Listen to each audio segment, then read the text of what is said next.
බුදුසාදු මිනිසයාට පෙන්වුවේ ශරීරය විනාශ කරගන්නා වූ ආකාරය.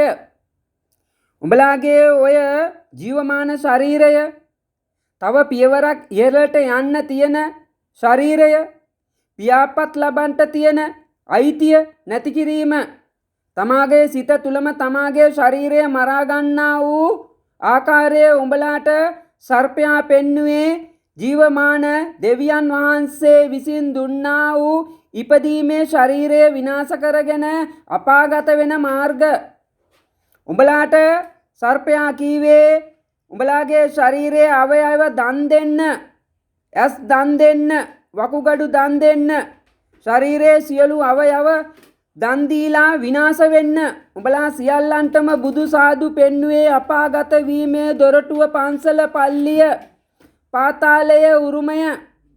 උඹලාට ඕවා තේරුම් ගන්නට බැරි යක්ෂයා පාත්‍රය අරගෙන දේශයට ආවේ ජීවතුන් මරලා දානේ කන්ට කියලා උඹලාට තේරුම් ගන්නට ඔළුවක් නැත. රටේ සියලු බීසන කෝලහල යුද්ධ හැදුවේ බුදුසාදුගේ පාත්‍රය පුරව ගන්න, ශාක්‍ය වංශයේ දේශේ ගොඩනගා ගන්න, ඉන්දියාවේ නාගලෝකයේ බලය මේ දේශය තුල බලපාලනයට ගේන්න. උඹලාට ඔළුවක් කියලා එකක් තිබ්බා නම් රටේ වෙන්නේ මොනවද කියලා බලන්න තිබ්බා. රටක තිබෙන්නා වූ ජීවේ නම් මල් මිනිස්සයෝ සතුටු වෙන්නේ, සුවය ලබන්නේ, සැනසීම ලබන්නේ මල් වලින් නොවේද? උඹලා මල් ටික කඩලා ජීවිතේ වැඩක් නැහැ, මරණය සපක් කියලා බුදුසාදුගේ පාමුල දාලා ඉල්ලුවේ දේශයේ ජාතියේ මරණය. ලිංග නමස්කාරයේ උරුමය ලෙස උඹලාට ලැබෙන්නේ මුස්ලිම් රාජ්‍ය දේශයේ බිහිවීම, අරාබිය දේශය ආක්‍රමණය කිරීම, ඉන්දියාවේ ආගම් මතින් ගැසීම. ලිංග නමස්කාරයේ සර්පයාගේ යක්ෂයාගේ රාජ්‍ය දේශයේ බිහිවීම, ස්ත්‍රීන් කාන්තාරයේ දූෂණයට බීසණයට ලක්වීම, මැරීම. උඹලා මේවා කිසිවත් තේරුම් ගන්නා වූ ජාතියක් නොවේ, විනාශ වෙන්නා වූ ජාතියක් බව මුළු පොළවේ සියලු ජාතීන් දැක තිබේ.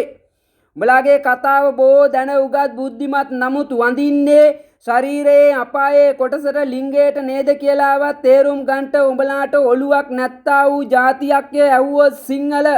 උඹලාට කිසිදු සිංහලකමක් නැත. උඹලා දැන් අවජාතකයෝ, ඔළුව ඉන්දියාවේ, බඩ ලංකාවේ, ලෝකේ වටේ හිඟමනේ යන්නේ. උඹලාට උරුම වුණේ පාත්තරේ පුරවා ගැනීම, පාත්තරයට වැටීම, පාත්තරේ මතින් විනාශ වීම, අපායේ දූතයා ආනුව ගොස් අපාගත වීම.